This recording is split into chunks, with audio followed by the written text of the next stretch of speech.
parentheses.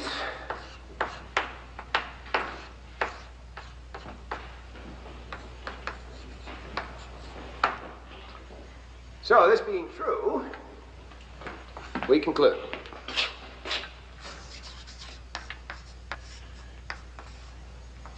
And then from here, close. And, of course, then, of course,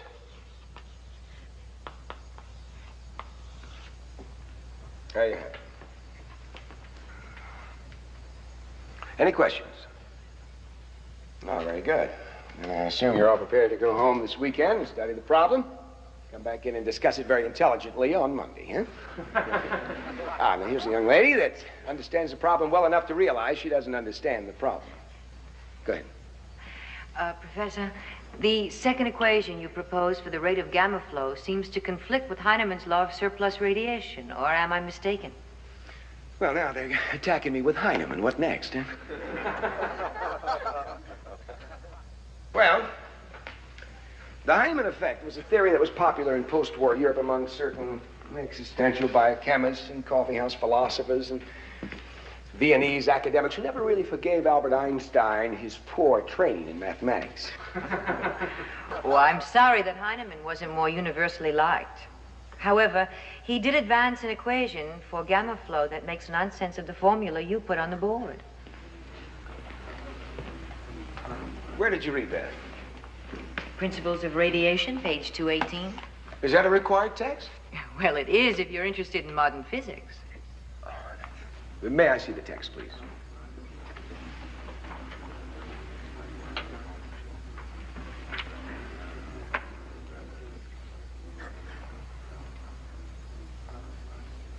I see no mention of Heinemann here. Oh, the number's on the bottom of the page. If you've taken a course in radiation mechanics, you'll recognize that as his second equation. You're absolutely correct. It is Heinemann. May I congratulate you on your preparation? Maybe if my other students were less intent on burning up the campus, they'd be more capable of keeping their professors on their toes.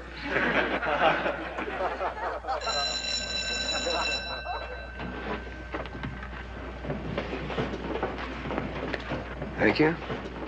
Such a brilliant demonstration deserves a word of commendation. Oh, thank you. I think you're absolutely wrong about Heinemann. Well, his equation is sound enough, but not in this application. If you would have applied the Reichler test, you'd see that his conclusions don't add up. I'm surprised such an astute critic didn't think of that. Well, I guess I'm not as smart as I think I am. Well, you're in my class, so there's hope for your future. Oh, no, I am not in your class. I was just killing some time between my classes. Well, I'd be most unhappy not to see you again.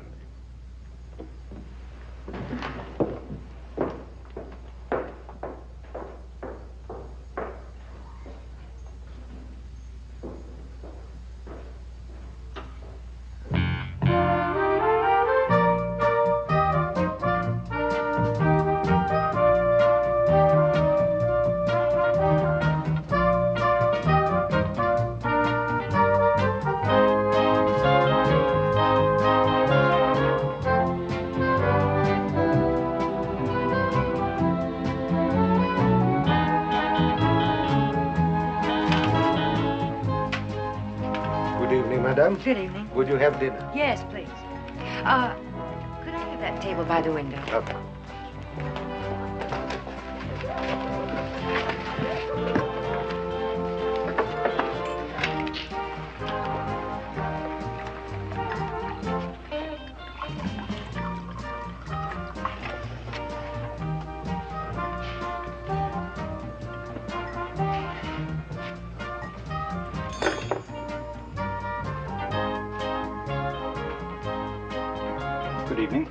May I take your order, please? Yes, I'll have the dinner, thank you. Certainly. Good evening, Professor. I have your usual table. Good. Oh, Ziggy. Yes. Listen, I think I'll join the lady tonight, huh? By all means. Are you looking up some new question to confound me with? Oh, hello, Professor. Hi. Can I recommend the veal marsala? Well, I've already ordered the dinner. Well, you should have waited. I wasn't expecting you, Professor. Well, were you expecting someone else? No. All right, then. I'll join you. I was studying for an exam. Let's see. With this outmoded text? Like a poor old Heinemann, huh? Professor? Oh, hi, George. Say, that looks good. Bring me the same, will you? Certainly, Professor.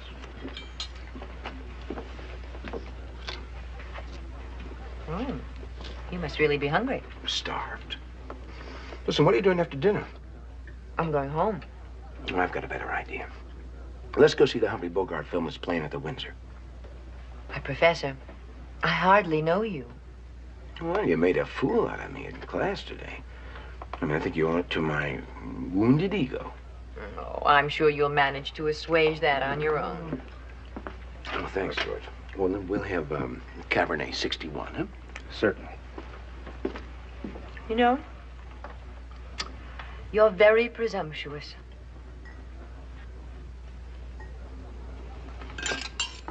You want me to leave? I'll leave.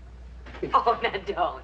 Now, Professor, you know your behavior is very strange. Excuse me. Well, all professors are supposed to be a little crazy. I mean, it's expected of us. Your behavior, on the other hand, is a little more open to question. Oh? How so? Well, your point on Heinemann, wrong as it was pretty sophisticated. Now, where'd a pretty young lady like yourself get that kind of ugly information? Research? Oh, thanks, George. I'll pour it. Sure. Research, here in Berkeley? No, someplace back east you wouldn't have heard of. You know what I think? No, what? I think you're a spy. Operating under an assumed identity. You don't think I'm a real student? Absolutely not. You know how I know? Uh-uh. No real student would be studying for an exam when there's a Bogart film to be seen. You don't really let anybody say no to you, do you? No. Now, come on, eat your mushrooms. Picture starts in 20 minutes.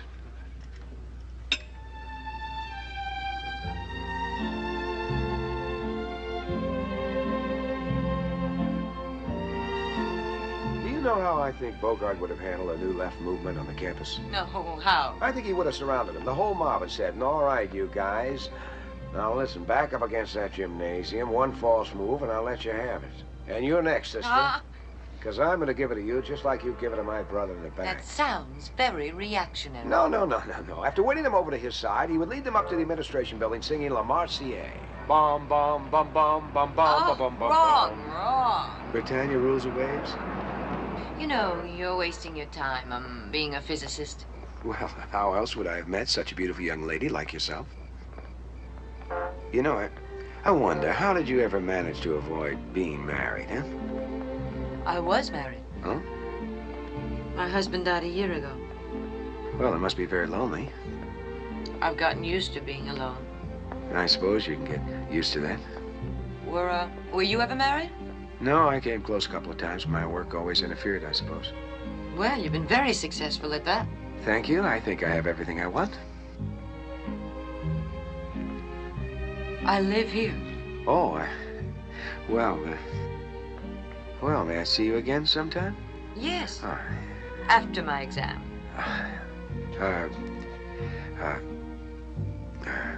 Oh. Well, Oh. Thank you.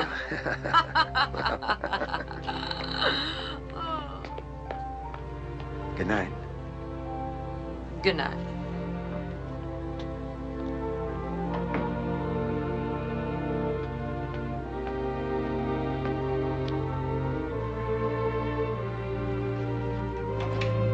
Hey, what's happening? Oh, hi. Where you been? I went to the movies.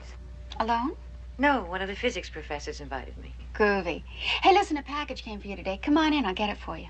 I love the coat. Ann, this is Sam. Sam, this is Ann. Hi. Ann's my new next door neighbor. You know what she does? She studies. I mean, she really studies. That's different. You know what Sam does? Blow your mind. He's a cop. Oh? Would you like some paella? I just made it. No, thank you. I already had dinner. I'll give you some. You can take it with you. Sam, you're worse than my mother. What is it? It's a film that I ordered. Oh, groovy. It's a stag film. Hey, we can watch? Oh, I'm afraid you'd be very disappointed. It's a government film I need for a physics exam. Oh. Nice to meet you, Ann. Nice to meet you. Ciao. Here. Try this. It's fantastico.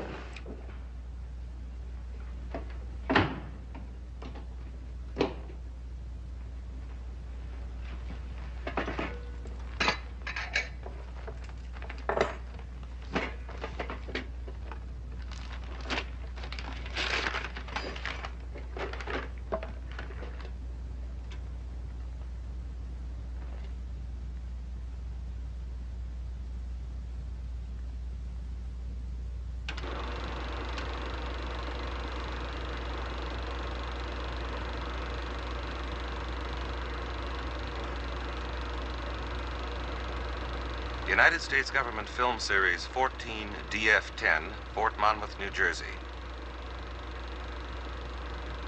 A study of the experiment in critical mass for radioactive heat emission. Conducted March 1st, 1968. Control Director, Dr. David Furie. Beginning at the second phase of the experiment, the neutron level is 10. Variable to 2.5.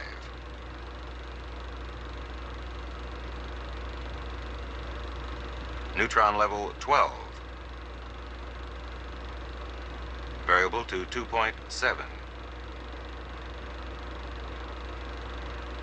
Neutron level 14. Experiment approaching first critical margin. Automatic control shutoff set for -3 degrees. The experiment is at critical -5. Critical -3.5. Critical, block flow has begun.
Hello, operator. I'd like to call Los Angeles, please. Area code 213.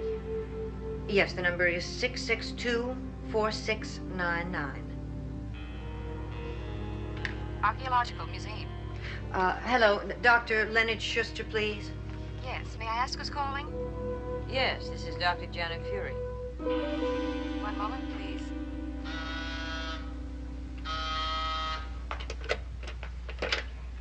Dr. Schuster. Dr. Furie is calling. Janet, what a pleasant surprise. Where are you? I'm in San Francisco, staying with a few friends. I thought I'd just call and see if the museum is still standing. A little shaky without you here. Have you enjoyed your sabbatical? Yes, I have. It was just what I needed, Leonard. You were right. I needed to try and put what happened to David in the past. But now I'm ready to come home and go back to work. We're all anxious to have you back. When are you coming in? A few days. Probably Monday. Leonard, my friends are coming to pick me up. I'll see you soon. I'll see you on Monday. Bye-bye. Janet. Janet. Hi, Anne. Soup is on. Sam has made his bouillabaisse, sourdough bread, and a Caesar salad. Oh, I would love to, Adrienne, but I have to meet Martin in 15 minutes. Oh, love's more important than food? Love is food. Everybody knows that. How's my friend the professor? I didn't know you knew Martin. Yeah, I'm taking a course from him. Did you get a chance to see my friend, Dr. Blake? I did, thank you. He was a lifesaver. Who's that? Another analyst all the girls are passing around? No, he's a dentist. I needed a new inlay. And he's very sweet and gives green stamps on top of it. Hey, how about you and the professor? Is he asked you to be his mistress yet? Oh, Adrienne. All right. Say goodbye, Adrienne. I want to know. Soup's getting cold.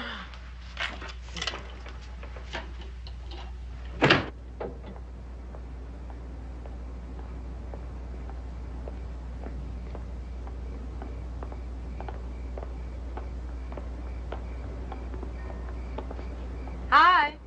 Oh, hi. Hi. What's the matter?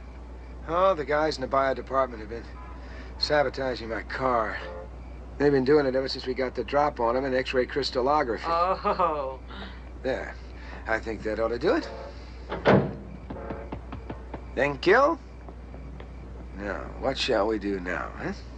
Oh, aren't we going to the ballet? What ballet? Curtain is at 8 o'clock. Listen, I have a better idea. Oh, the answer is no. Why not? We're practically strangers. Well, this idea, I think, will remedy that. Oh, come on now, be serious. I am. We hardly know each other. All right, I will tell you everything you need to know about Martin Becker. He was born in 1930, professor of physics and chemistry, and I have a yellow convertible, and I'm a member of the radical wing of the Berkeley Chess Club. Now, what more do you need to know? Well, you hardly know anything about me. I know everything. You're Anne Banning. You're the beautiful young lady that came into my life like magic. Now, that's all I need to know. Can you understand that?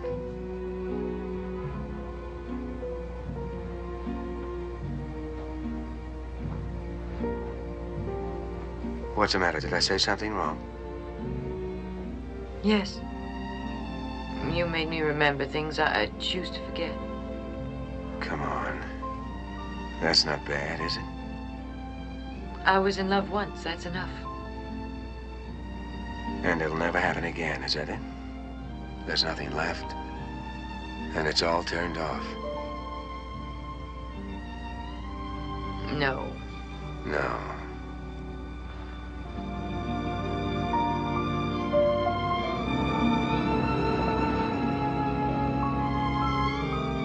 I don't think we're going to get to the ballet tonight.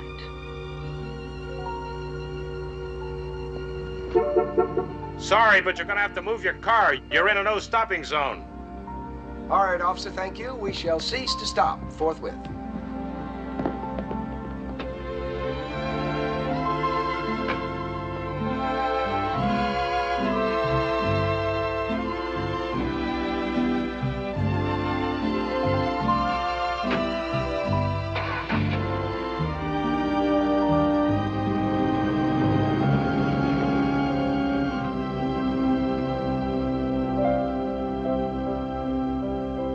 I was talking to a friend of yours the other day, Professor Campbell of the Chem Department.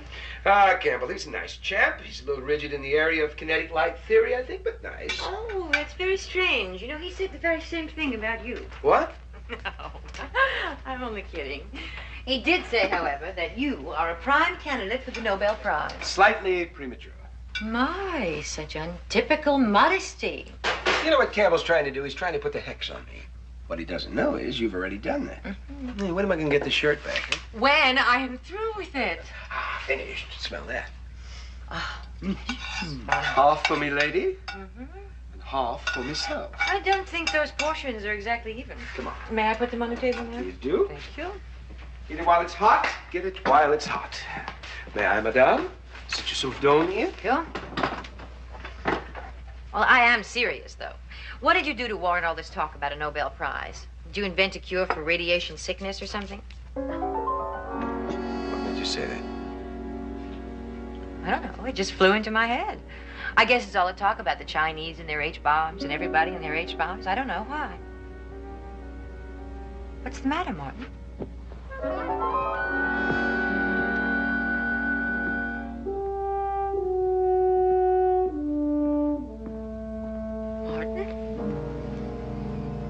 I'm sorry. Martin, I love you. If I said anything to upset you, I'm sorry. It isn't anything you said. It's something I have to come to terms with myself.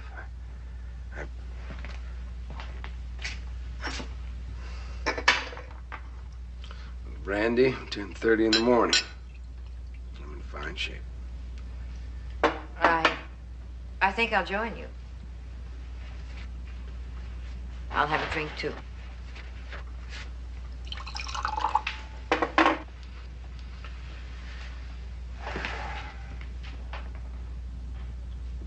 Did you ever hear of the Monmouth Project? The experiment in critical mass? Vaguely. Were you the head of the project? No, a man named Furie was. David Furie was in charge. I was responsible for the direction of the experiment. There was an accident. It was my fault.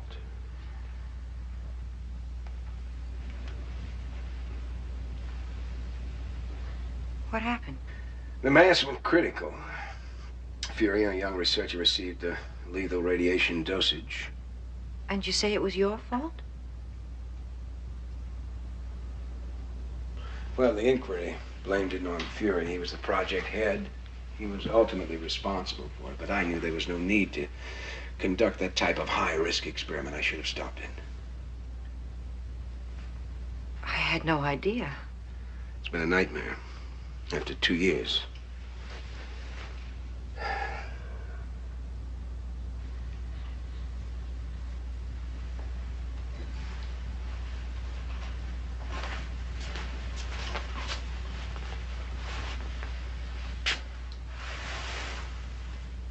Martin. Martin. Do you love me? More than anything in the world.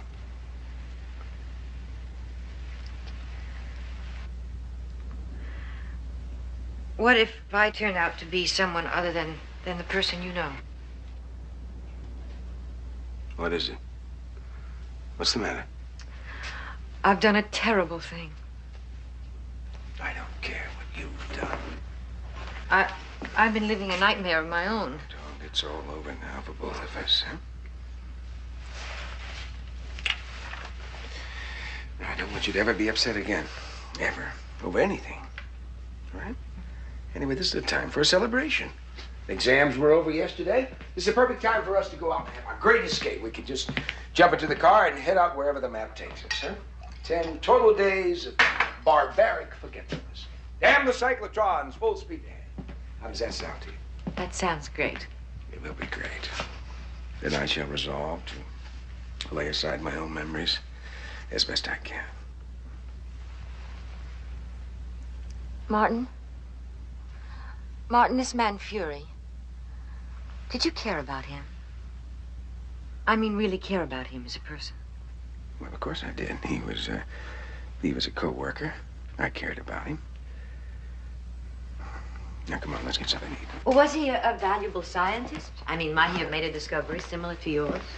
No, I don't think so. He was made the project head because of his administrative know-how, that's all. My discovery, in any case, came after his death. I see. Well, he did his work, you know, like so many others. But he wasn't on your level. No, he had the title. I did all the work. 12, 14 hours a day in the laboratory, 7 days a week. It's funny, they didn't even know my name, you know. The men with the titles attended all the gatherings of the greats and received the praise for the brilliant work they were doing. It was my work. I sacrificed everything for it. I was entitled to some recognition. Well, it was a long time ago. I really shouldn't let that bother me. This man Furie, the one that was killed? You have no reason to feel guilty about his death, do you? No, not at all. He didn't have anything to do with me. His work was in an entirely different field. He was a hack, a run-of-the-mill technician. His work was of little or no importance. Well, then I don't want you to think about it anymore. All right?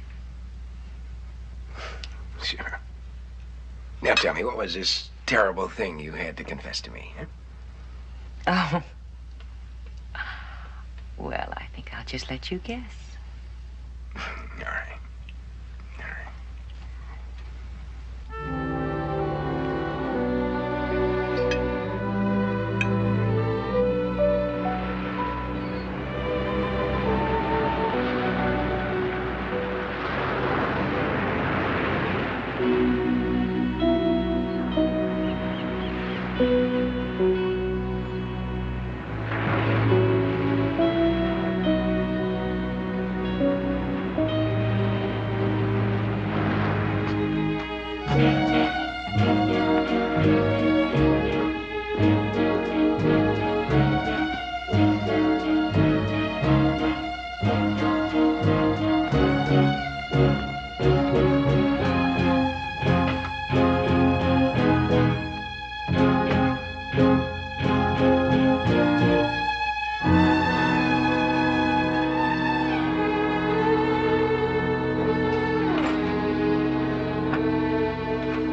Come in.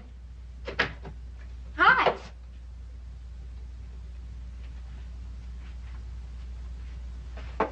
Hey. What's going on? Oh, like you've been doing time in the roller derby. Hey.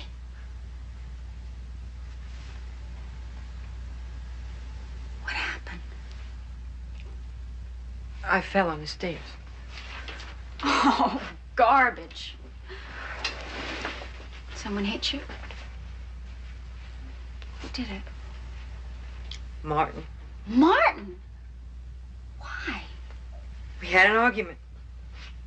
About what? Oh, Adrienne, I'm so frightened. Well, I can see that. I'm gonna go get Sam. No, no, please, don't tell anyone. You want me to get it? Ann Banning's Hi. Yeah, I'll be right over. It was Sam. He wants me to taste the goulash. What are we gonna do about this? I don't know. I need some time to think.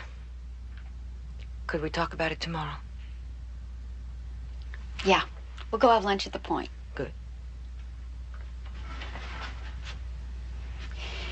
Annie, you sure you know what you're doing? Okay.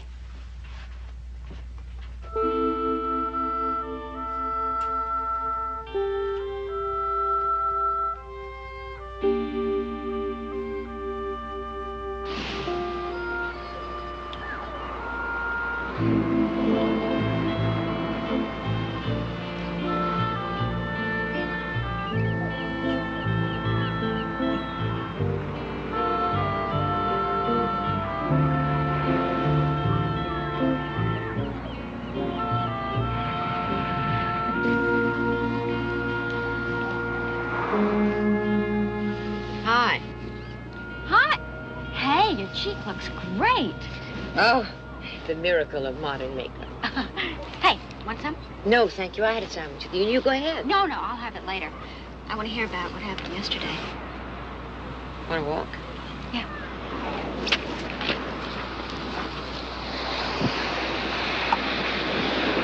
So, tell me. First of all, this has to be in the strictest of confidence. I mean, not even to Sam. Right. Sam's very involved with a new cookbook that he got from the Gourmet Society anyway.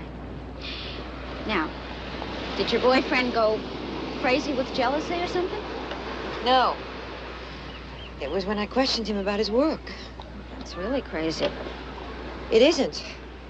I wish it were. It's worse. What? Oh, Martin was in a research project back east about a year ago, and it was the work that led to his discovery. There was an accident. 2 men were killed. When I questioned him about it, about who might be to blame, he became violent. Of course, he was sorry afterwards. He begged me to forgive him. He's all heart. Adrienne, I love him. If I didn't, this wouldn't be a problem. I went back to Martin's apartment this morning, giving me a key.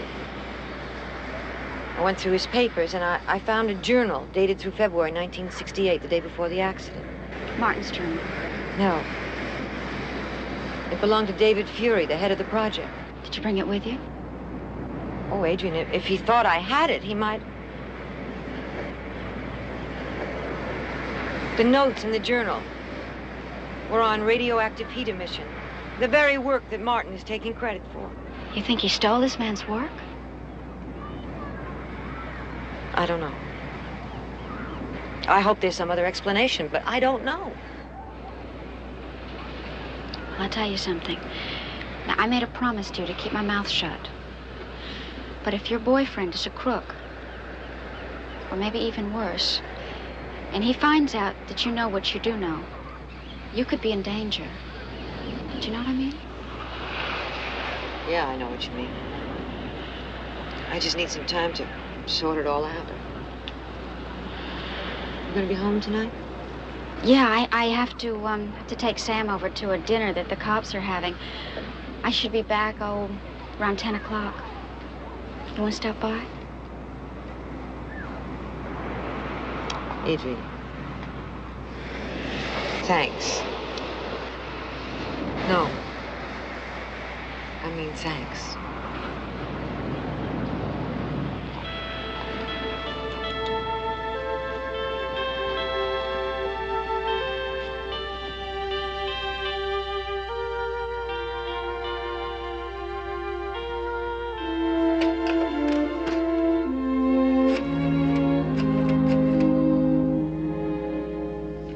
Hello, may I have the number for the telephone company's wake-up service, please?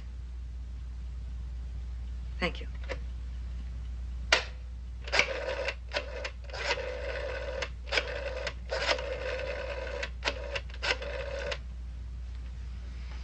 Oh, hello, would you ring 841-9994 at 7:30 tonight? Yes, thank you.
As soon as I got your message. What happened?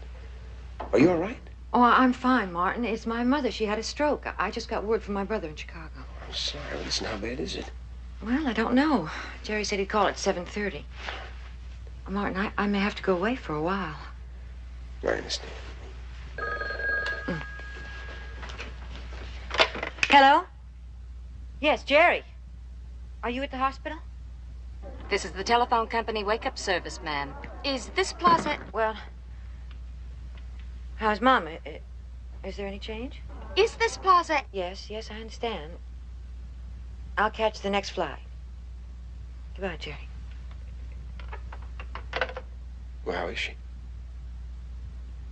Martin, she's dying. Honey, how can I help? Oh, would you make a reservation for me, the next flight out to Chicago? I still have a couple of things to get together. Of course, Anna.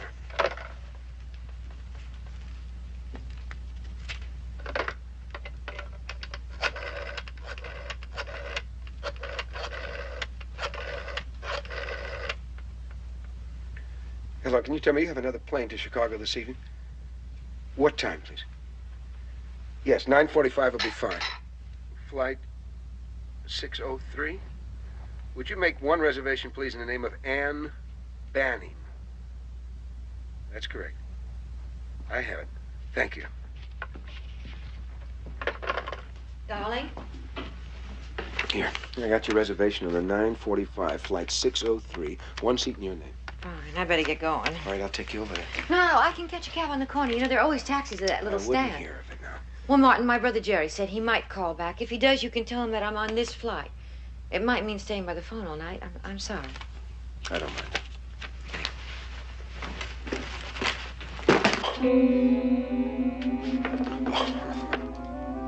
Let me help you with that. No, it's all right.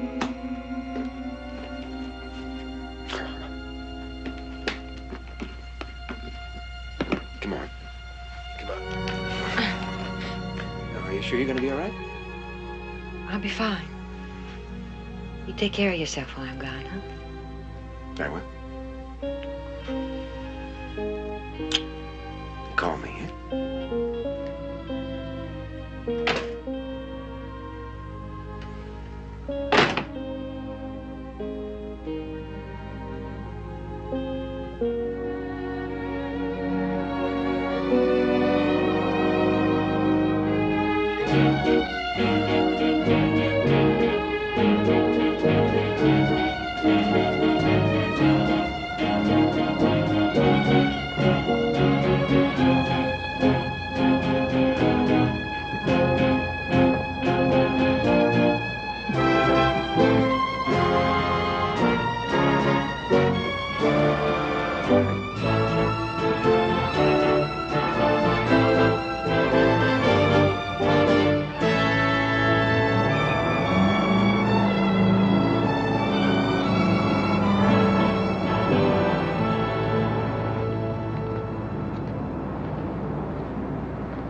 Hi. Oh, hi, Sam. I'm sorry. I didn't hear you come in. How's it going? Okay, I guess. I've been trying to raise an X-ray diffraction of a 3-chain dextrose molecule. Oh, sure. It's an enlargement of it here. It's 1,300,000 power of what we presume the molecule looks like. Guesswork is all it really is, huh? Lucky blunder, degree of stupidity, which is responsible for most of our scientific discoveries, I guess. You heard from Ann yet? No. How long's it been now? About 10 days? Not that? What do you think happened to her? I have no idea. I assume the family needed her. She hasn't written anyway, so most of it's speculation. You know, it's funny that she didn't even phone or leave a note. Sam, she left, that's all. She's gone. I appreciate your concern, but if it's all the same to you, I'd just as soon forget about it. I'm afraid we can't. Why not? This isn't a social call. As of today, it's a police case.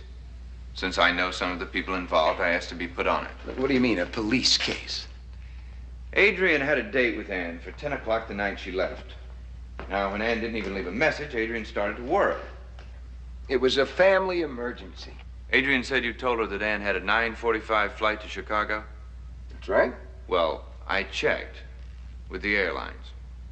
And nobody by the name of Ann Banning was aboard that flight. Look, Sam, I made the reservations myself. I sent out a description to the crew, the passengers, everybody on that plane. Nobody saw her. You also said that she took a cab from a taxi stand down the street. Yeah? Well, none of the cab drivers remember anyone of that name or description.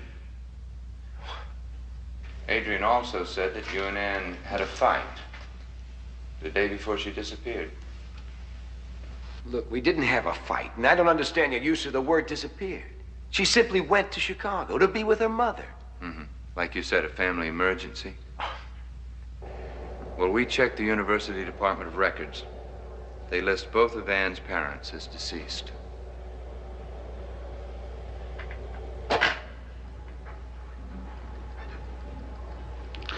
I don't understand it. Well, I was hoping you might. If there was some explanation.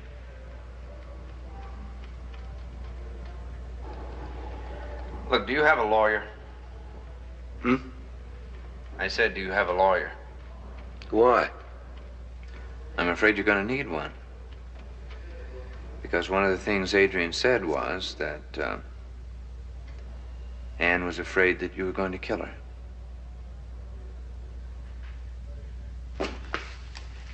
Now, Miss Klein, just one more question.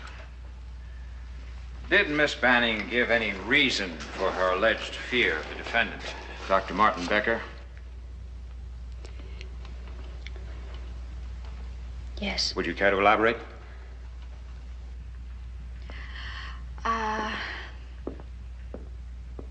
It was about a scientific discovery. Annie said that he had stolen it from another scientist. And if he found out that she knew about it, he'd kill her. Order. Order. There will be order in this court. No further questions, Your Honor. Your witness.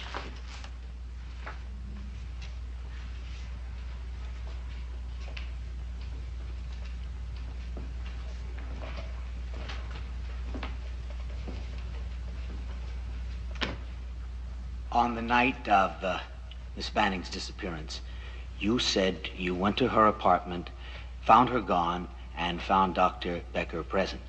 That's right. Did Dr. Becker try to keep you out of the apartment? No. He didn't try to bar you or to hinder you from going into any part of the apartment? No. He didn't act as if he were trying to hide something? No. So that when you decided to go to the police with your suspicions, did you seek out any particular officer? Yes, Detective Howard. Whose career was not exactly damaged by his role in this spectacularly newsworthy case. Objection, Your Honor. Sustained. Withdrawn. Was there any particular reason why you sought out this particular officer to investigate this case? Well, yes, Detective Howard is my fiancé. How convenient. No further questions? The witness may be excused.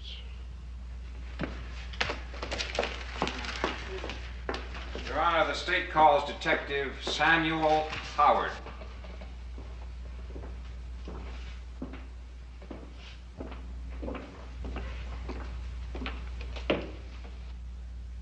Dr. Becker told me Miss Banning had left to catch the 9:45 flight to Chicago. Well, did the doctor give any reason for her sudden departure? He said that Miss Banning had received 2 telephone calls from Chicago. One in his presence from a member of the immediate family telling her that her mother was gravely ill. And did you make an attempt to verify these statements? Yes, I went to the telephone company and investigated their long-distance records regarding the telephone call he said Miss Banning had received.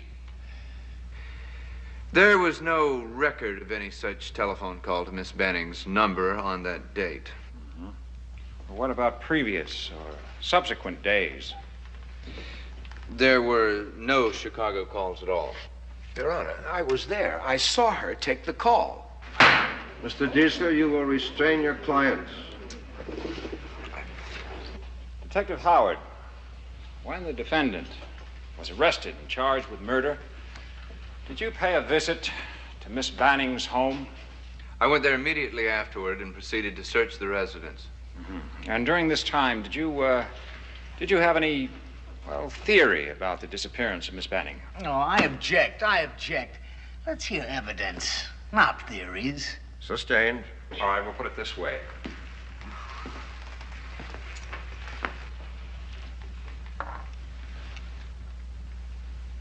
What evidence of murder did you find? I found what appeared to be a small pile of dust at the bottom of a mop closet in the kitchenette. The decedent's ashes, I suppose. Mr. Dietzier, I do not wish to have to hold you in contempt. And what did you do with that dust? I sent a sample of the dust to Dr. Newman, our chief chemist at the Berkeley Police Lab, for analysis. Now, Dr. Newman, when you analyzed the dust that was found in Miss Banning's apartment, just, what did it turn out to be? Sodium hydroxide. And did this lead you to further investigation?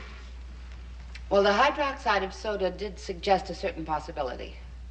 We made a further investigation of the apartment, focusing on the kitchen sink and the bathroom tub. Now, the sink showed no traces to confirm my suspicions, but the bathroom did. Huh. I show you now, Doctor, an envelope with white powder, a drain assembly from a bathtub, and a bath mat. Were these found in Miss Banning's apartment? Yes, they were. Would you explain to the court and the jury the significance of these exhibits? Well, you can see there are several holes in the bath mat. Lab analysis showed them to be caused by several drops of concentrated sulfuric acid. The corrosion of the metal drain also indicates the action of sulfuric acid in combination with hydroxide of soda. When brought to the boiling point, this mixture produces an intensely corrosive action.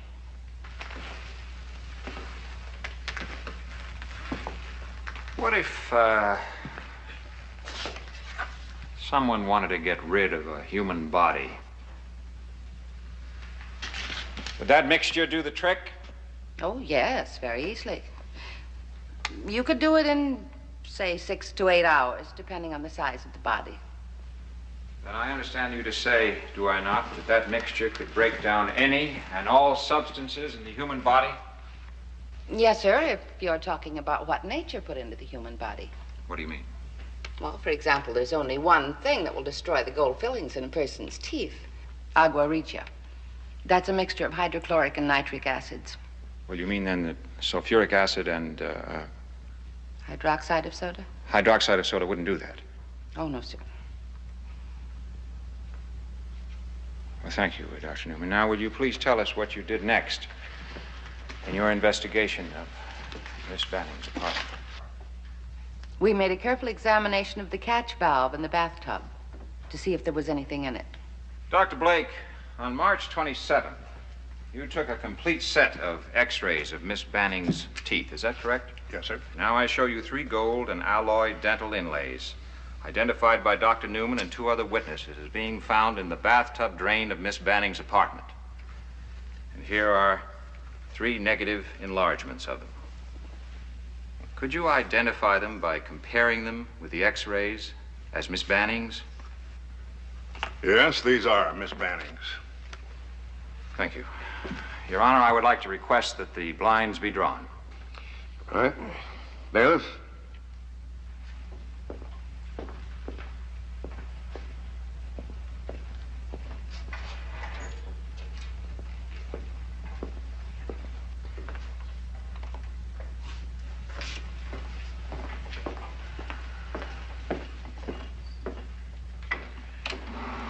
Now, Dr. Blake, will you indicate on the screen how you identify these? Yes.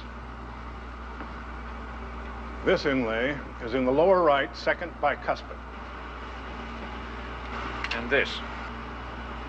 This is a photograph of 3 gold inlays found in the drain in the bathtub. Now, would you be good enough to tell the court on what points you used to identify the inlay as the same as the X-ray? Yes. When a photograph is as large as this, it can readily be seen that no 2 inlays are exactly the same, especially when they're large. Now, let's consider this occlusal surface. Here we find a raised spot. This is a dip.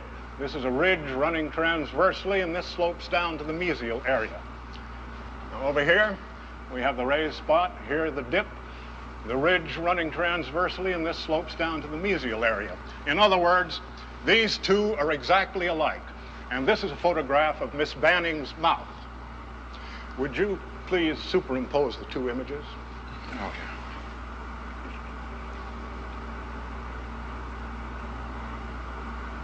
Thank you. Now, Dr. Blake, what are the chances of this being merely coincidental? Well, sir, in my opinion, there's absolutely no chance that these fillings could come from anyone but Miss Banning. No further questions, Your Honor.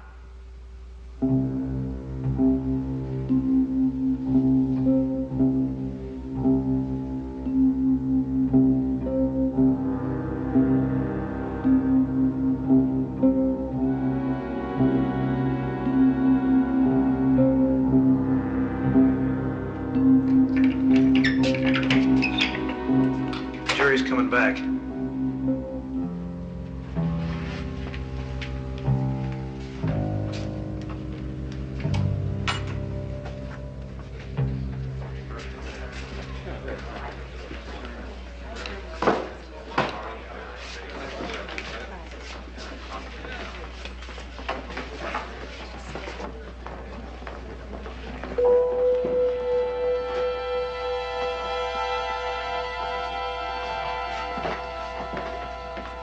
Excuse me, Mr. Freiberg, I'm Dr. Schuster. Oh, yes, hello, Doctor. Good to see you again. I'd like you to meet Mrs. Furie. Dr. Furie's with her. Oh, yes, Mr. Furie. Good of you to come. Odd, isn't it? It takes a murder trial to restore your husband's name. On the contrary, I'm glad justice is finally done.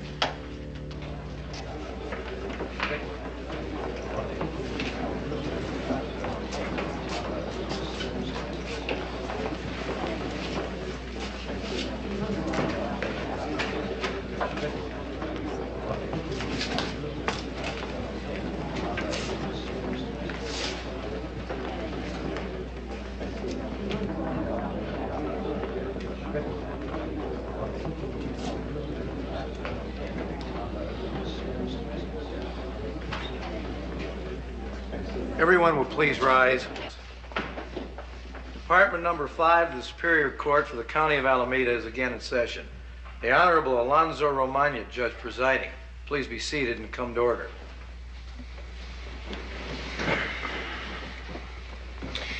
Mr. Foreman, has the jury reached a verdict? We have, Your Honor. Bailiff?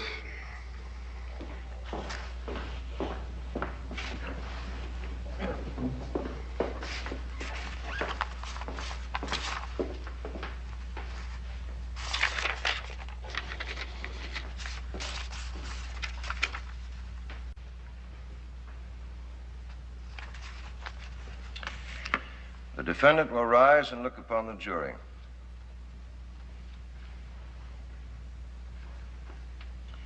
The jury will look upon the defendant. How say you? Guilty or not guilty?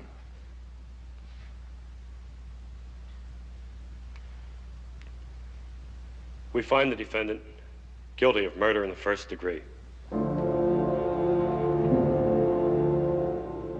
Mr. Dietzier, do you wish to have the jury polled?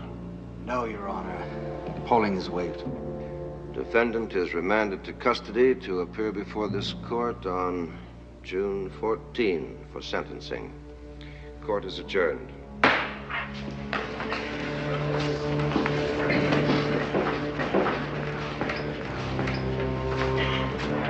Oh, just a moment, Mr. Dietzier. Do you plan to appeal? No, please. In cases like this, I know what you deal with it. You all right, Jen? Yes, I'm fine.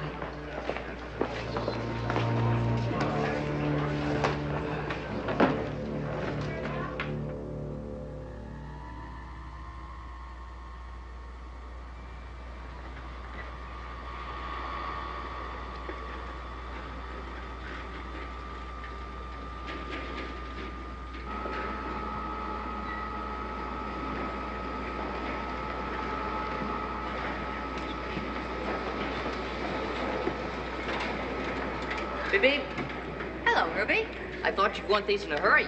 Yeah, you were right. The London Archaeological Review, the National Journal of Cultural Anthropology, the Berkeley Courier, Life. Herbie, I cannot tell you how much I appreciate your reviewing my reading material. Now, what else have you got? Mostly bills.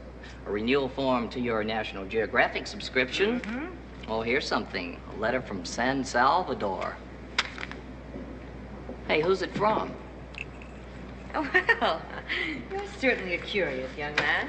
Scientists must have an inquiring mind. Oh. Well, in that case, it's from a very old friend of mine, a man who worked with my husband back east. His name is Dr. William Gray. He's almost 70 years old, and he's a specialist in radioactive fossil dating. Now, what else would you like to know? Can I have the stamps? When I am through with the letter. And you needn't wait.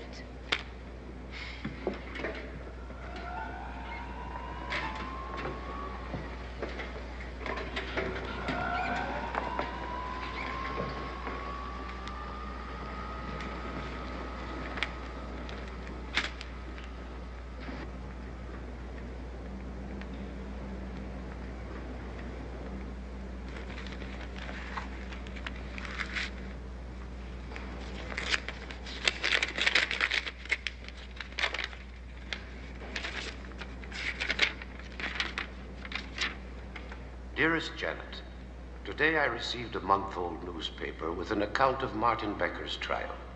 That a former colleague could be capable of murder both shocks and saddens me. However, a second charge emerged at the trial which cannot be true. That Martin stole your husband's discoveries and was even responsible for his death. Janet, Martin's discoveries were his from the beginning. And David's death, how can I tell you this, was his own desperate suicidal attempt to prove a theory that we all knew had fallen apart. I'm sorry.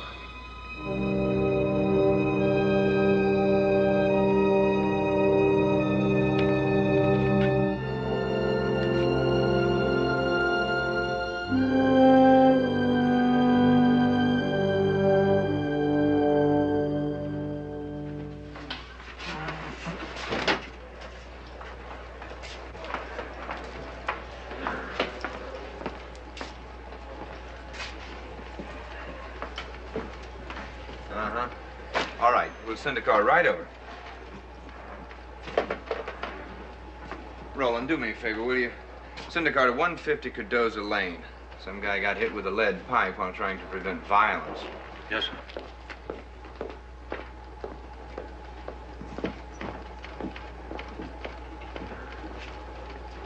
There's a woman from L.A. who wants to see you. Oh, yeah? Well, tell her to see someone else. I am drowning in an ocean of paperwork. Sloppy. You look at this mess. Look. The woman's asking for you. Well, what's her name? Janet Furie. She says you know her as Ann Banning. Chemicals are no problem. Coupled with all the other evidence, I knew what conclusions your laboratory people would come to.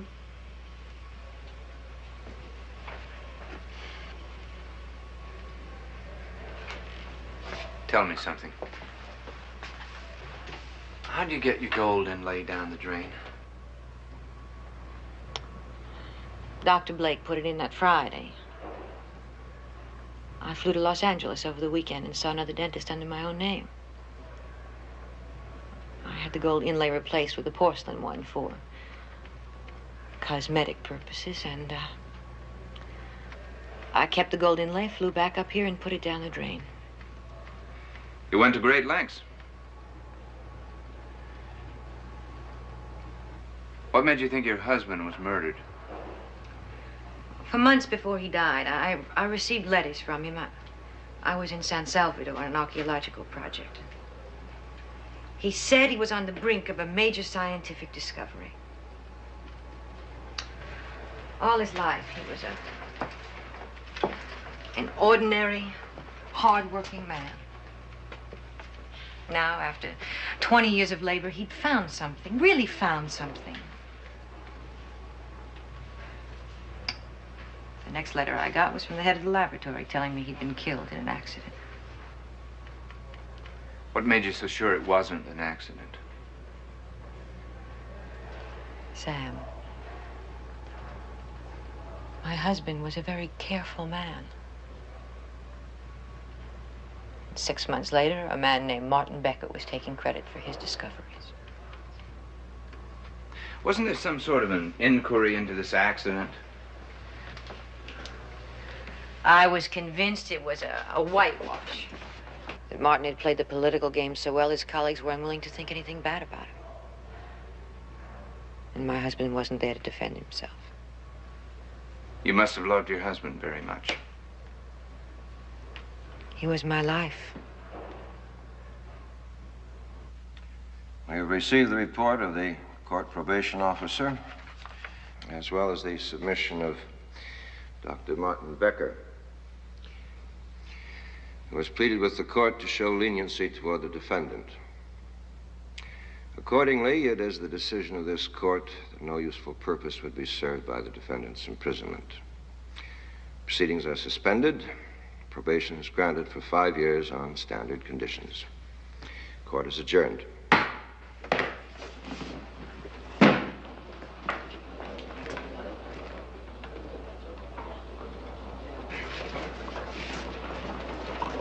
Oh, just a moment, Dr. Becker. May I have a statement, please? I'd like to know what your reaction were to today's proceedings, please. I must have a statement, please. Must have a reaction here.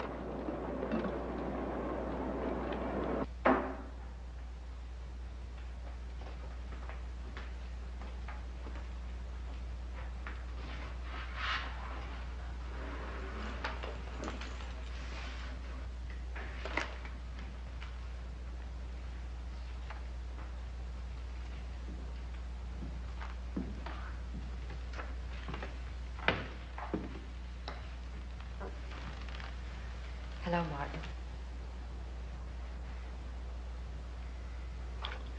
Why did you come? I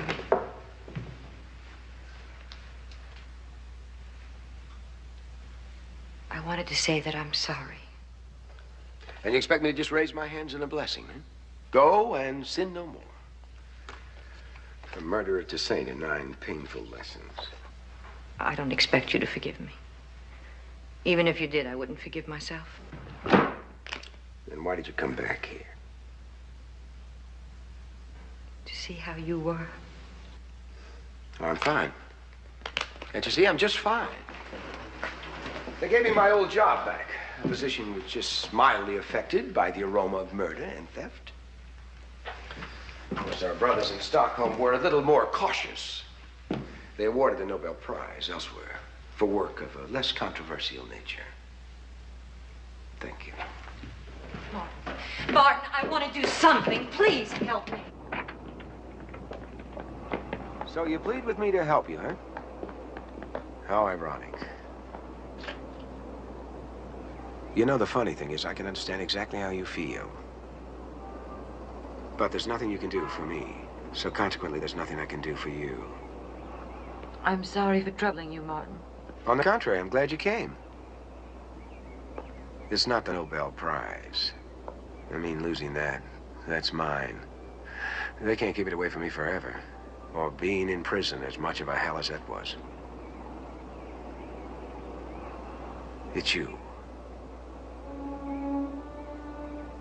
I never knew what love was or trust was until I met you. How ludicrous it must seem to you now. No, it doesn't. I loved you. I'd forgotten the danger of placing your life in someone else's hands. That God who punishes blindness punished me. But I'm not blind anymore. So I cannot say I forgive you. But I must say, thank you.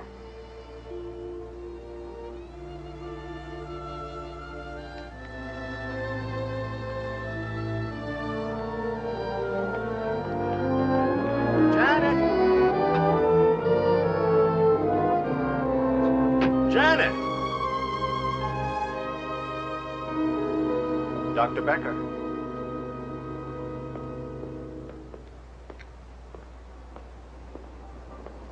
I'm Leonard Schuster. I find myself in a somewhat awkward position. Janet and I have worked together for some time. Yes, I know, at the museum. I know I have no right to intrude on your personal life. Well, that hasn't seemed to deter anyone up to this point. Please, you can't know what all this has done to Janet. She's on the verge of total collapse. She needs all our help. I suggested an analyst, but she refused. Perhaps if you could just find it in your heart. I don't believe you'll find anything in there for quite some time. Now, if you'll excuse me, I have an appointment. Don't you want to understand? Anything could push her over the edge. Whatever you said to her just now, the endless reporters, Dr. Gray's files, anything that won't let her bury the past. What do you mean, Dr. Gray's files? They were sent to her from San Salvador. Fortunately, they came care of me, and I was able to hold them up. I don't think she could stand to relive those moments right now. Especially when she knows it's over between the two of you. Over? Well, I thought, from what I saw. I wonder if a thing like this is ever really over.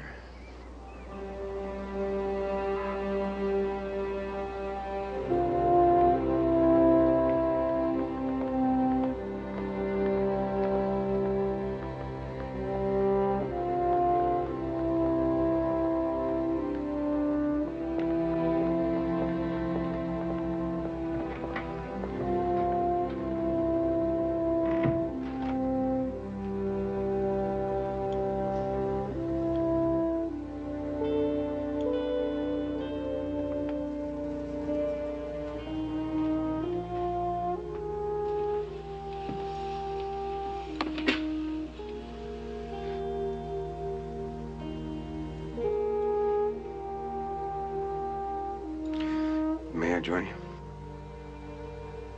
Of course.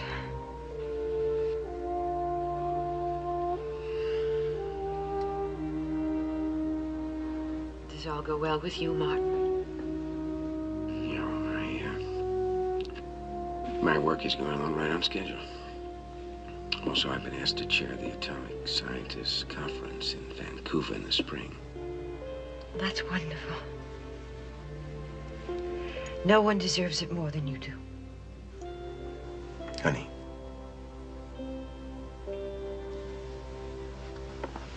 this has all been my fault. I've been a fool. Can you forgive me? I tried to kill you. Honey, but that was in a different life. Don't you see? I fell in love with a woman who never existed, really. tried to kill a man who never existed either. We're just two people. We can start at the beginning if you want to. Oh, yes, Martin. I did love you. Oh. Oh.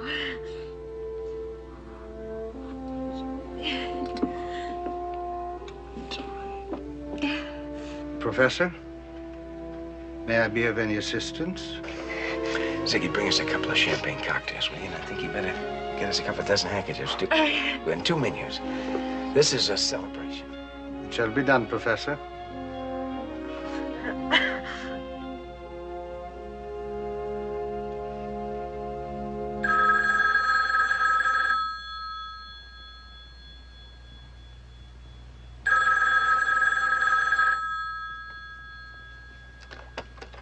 Hello. Dr. Furie? Yes.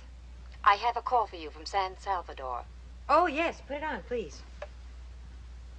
Dr. Furie? Yes. This is Dr. Hernandez. I was with Dr. Gregg at the Montevilla project. Oh. Oh, I'm glad you called. I was going to write him to thank him for a favor he did for me. I'm sorry. I thought you knew. Dr. Gregg died while I work at Montevilla. Oh, no. It seems he had a heart condition. We didn't know about it until later. He was afraid they would not let him complete his work. That brave old man. Has his family been notified? Oh, yes. He died last summer. Last summer? Are you certain? I have the date right here.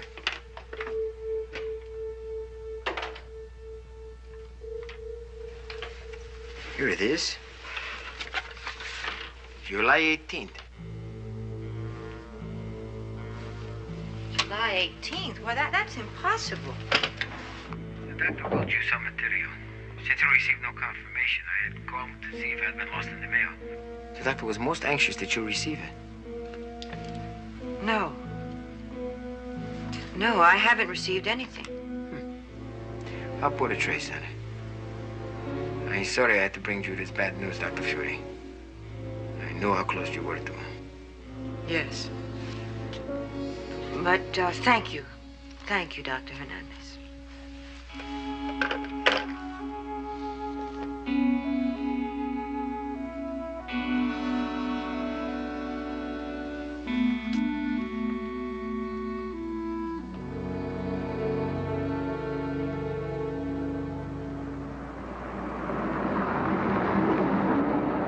Of course, the question still remains, should we go to Ziggy's or to Gina's? Now, whether to accept a third-rate Via Marsala or a first-rate chicken Kiev. Of course, we could always go to the Red Door where nothing's very good, but they never make any pretenses about it, eh? Obviously, none of my suggestions have touched your starvation bone.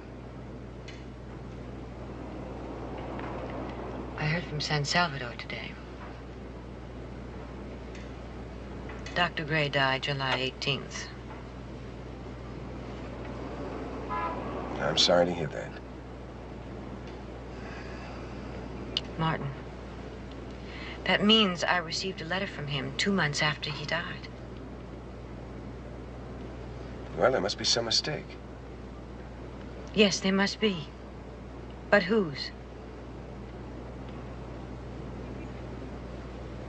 What are you trying to say? I don't know. I was hoping you could explain. You see, I received a letter telling me my husband had committed suicide. Now, who sent that letter? A dead man, or did somebody else? Go on, say what you want to say. You sent this letter, didn't you, Martin? Do you believe that? You figured out what I'd done. You arranged to have this letter sent from San Salvador so that I would believe my husband had killed himself. Is that what you want to believe? Will you stop answering questions with questions? Now, must we go this fast? Maybe this is right. We've been talking about life and death. Maybe this is the way it ought to be settled, as they did in the medieval days, with a trial by ordeal. Whoever comes out of the smoking wreck, the survivor, will be the one who tells the truth.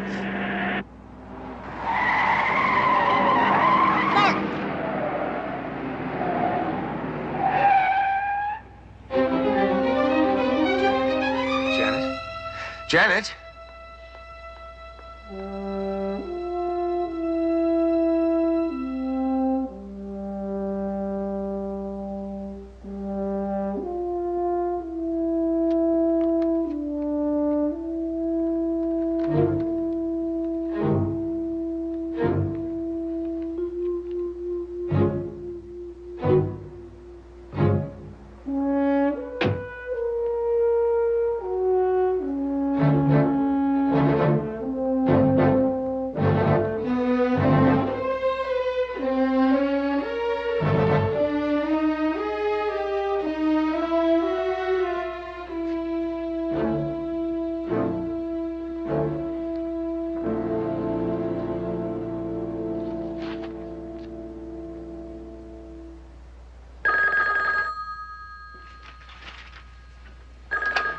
Hello? Adrienne Klein? Yeah? Well, Miss Klein, this is Martin Becker. Well, I'm sorry to disturb you this hour of the night. I have to talk to you about someone that's very close to both of us. I was hoping he'd have some kind of explanation, but he didn't. Who did you say the call was from? Dr. Hernandez, the head of the archaeological mission. Well, now, couldn't he have been mistaken about the date of death? I mean, you know, like it's a whole different scene out there in the jungle. People do lose track of time. Oh, Adrienne, Dr. Hernandez is a scientist. They're very precise in these matters. He was a colleague of Dr. Gray's. He had the date down in his records. Well, maybe you were wrong about the date on your letter. See for yourself.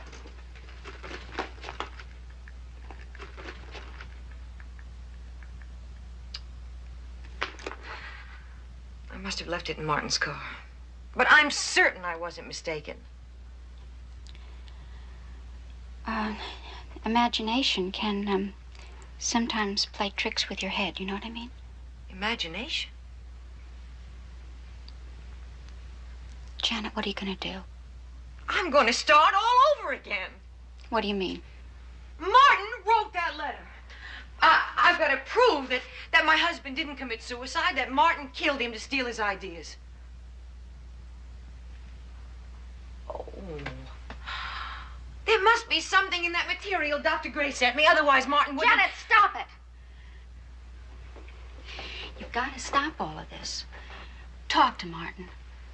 Talk to him quietly. Tell him you were upset, you were confused, and you're gonna stop bugging him with all of this business. Adrienne, he killed my husband. Janet! Janet, you're going off the deep end just like you did before. You think I'm insane? No.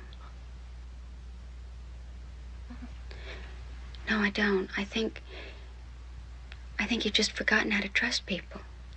That's all. I wish Sam were here. He could tell you how the cops came and reinvestigated the whole matter of your husband's death. And you know something? Martin came up clean just like he did before. Then how do you explain the letter? Letter. All right. Let's assume, for your sake, that Martin did send a letter. Martin was in prison for killing a non-existent woman. He had to send the letter to flush you out to prove that Ann Banning didn't exist. Now, if you have to believe in this letter of yours, why won't that work, huh? This letter of mine? Honey, whatever you think, you didn't leave anything in Martin's car. How do you know that? Janet, we all just want to be your friend. Martin and Sam, myself, Dr. Schuster. What's Dr. Schuster got to do with this? Why didn't you go to the analyst that he wanted you to go see? Oh, I'm getting out of here. No, Janet, please stay. Adrienne, get out of my way. Stay here. Listen, we'll work out the problem together. Please, just stay until... Until what? Until Martin gets here and he'll... Oh, no. No!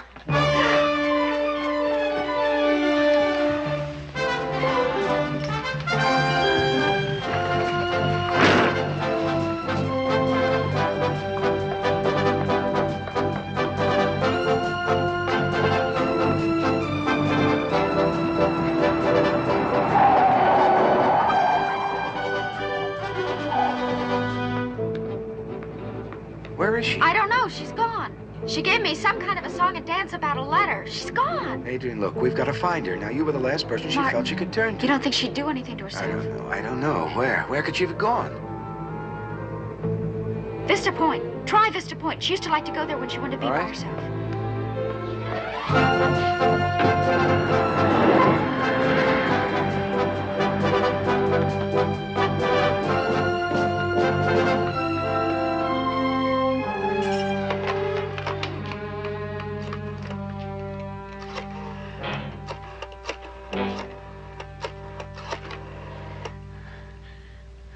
Hello? Listen, I want to talk to Detective Sam Howard. He's in a tear gas convention in the Walnut Room.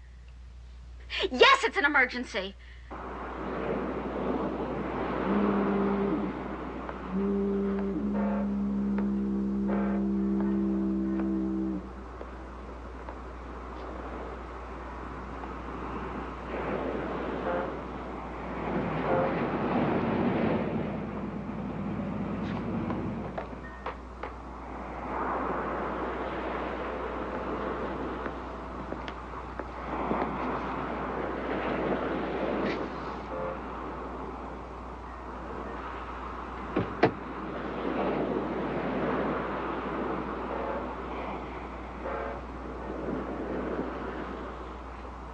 Janet!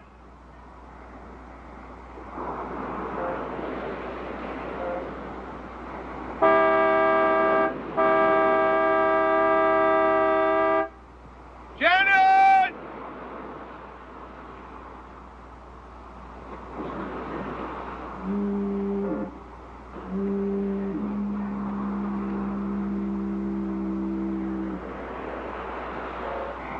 Janet?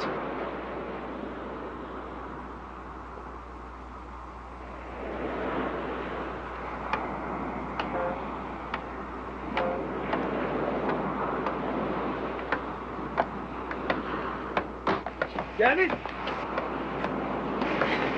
Janet.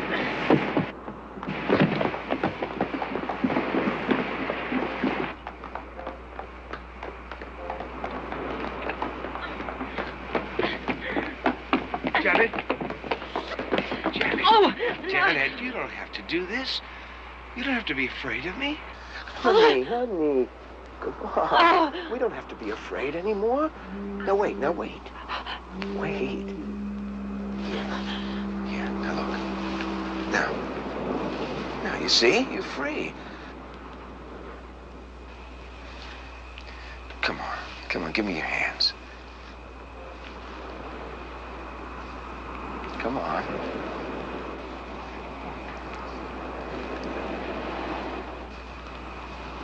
Now. I don't know what's the matter with me. Where? I'm not sure of anything anymore. Maybe I am sick. No. Maybe I'll always be this way. No, you won't. I love you.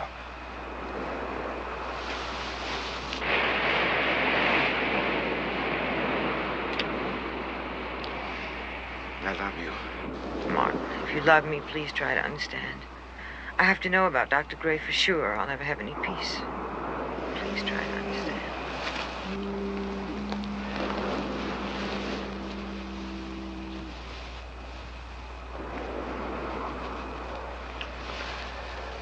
I understand.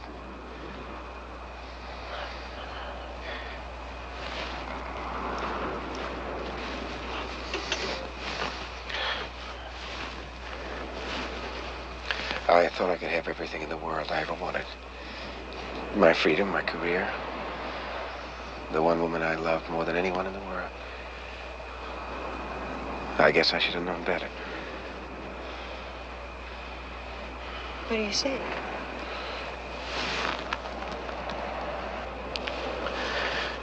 The truth. You were right from the beginning. You killed my husband. Yes, I killed him.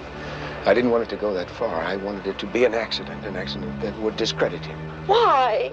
He was in a line of research similar to my own. He was closer to the answer. He was on the verge of making my discovery. I couldn't let that happen. There was only one other person on the project who suspected he kept a diary. Dr. Gray. Yes, Dr. Gray. He knew your husband was too meticulous to let that kind of accident happen. But I knew Dr. Gray wanted the post in San Salvador. I used my influence to get him that position. Away from the inquiry. I see I could control his life up to a point. You sent that letter. Yes, I had it sent by a friend I met in prison. I don't want to hear anymore!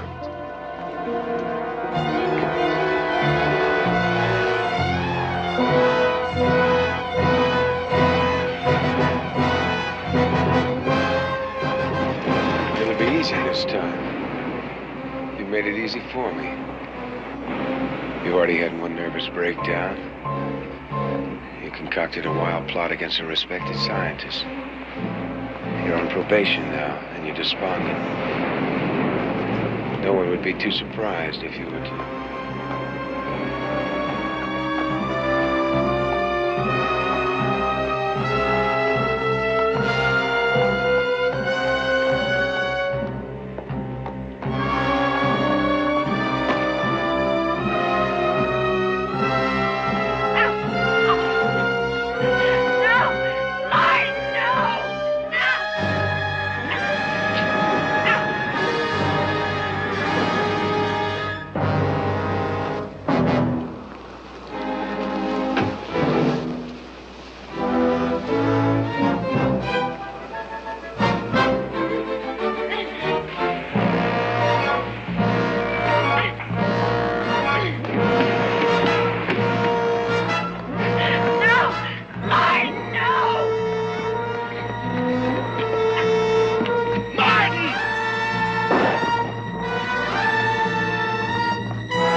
Thank you, Sam.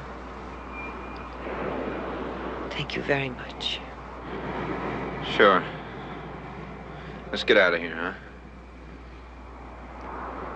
Could I have a minute? Yeah.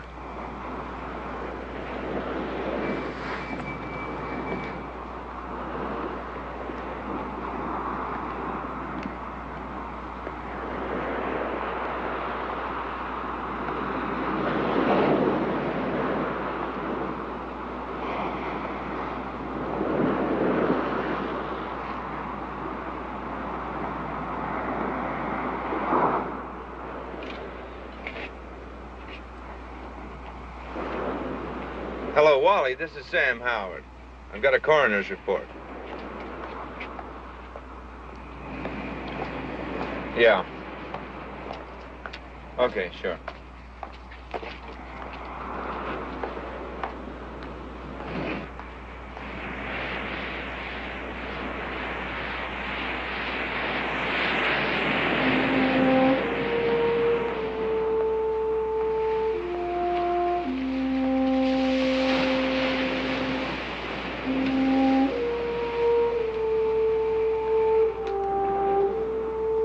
Sorry, but you'll have to move that car. We're in the no parking zone. Sorry, ma'am. You'll have to move it. It's not my car. You know anything about who owns this car? No. Nothing.